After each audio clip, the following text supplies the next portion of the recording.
Kay niagi man sa imong wall, stop sa kay mag-review kog helmet. Dali ra kayo ni.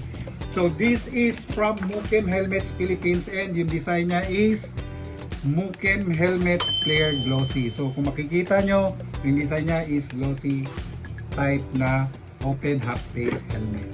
And meron din siyang DOT certified. Charan! Ito, meron din siyang ICC stickers. And when it comes to shell, master, ABS composite shell ba siya? Yes, ABS composite shell siya. When it comes to mga crash, hindi siya madaling mabasag. Actually, meron akong nakitang review ng Mukem helmets. Minaso siya ng 5 beses, hindi siya nabasag. Hindi lang yan, dual visor ito. So yung switch niya nandito sa gilid. Diba? So meron siyang dual visor. And kung tatanong ka, master, intercom ready na ba yan? Yes, intercom ready na siya. Kasi meron siyang hole dito sa may ear na pwede mong lagyan ng intercom. And it has dual density EPS liner. And yung cloth na ginamit sa kanya is microfiber. Meaning, hindi siya madaling bumaho or madaling mangasim. Basta kung rider ka, alam mo na yun. So, and then yung foam niya is memory foam yung ginamit. Just like the other helmets na mabibili natin sa market. And syempre yung lock niya is ginamit is the quick release retention system.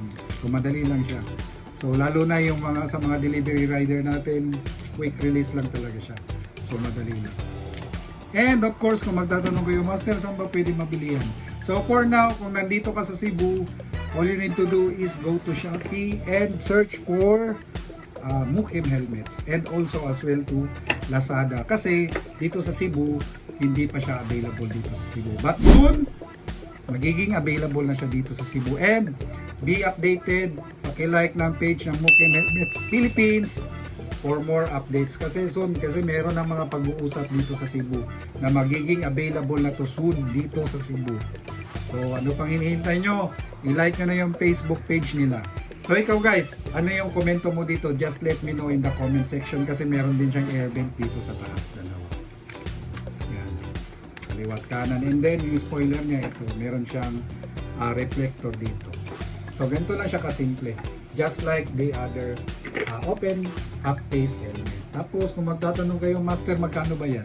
So itong helmet na to is napakamura lang po. For only 1,450, you can avail this Mukem Helmets Clear Glossy. So kung nakarating ka sa puntong ito ng video na ito, please let me know ano ba yung komento mo dito, or gusto mo ba itong mapa sa'yo? I-like mo lang yung Mukem Helmets Philippines.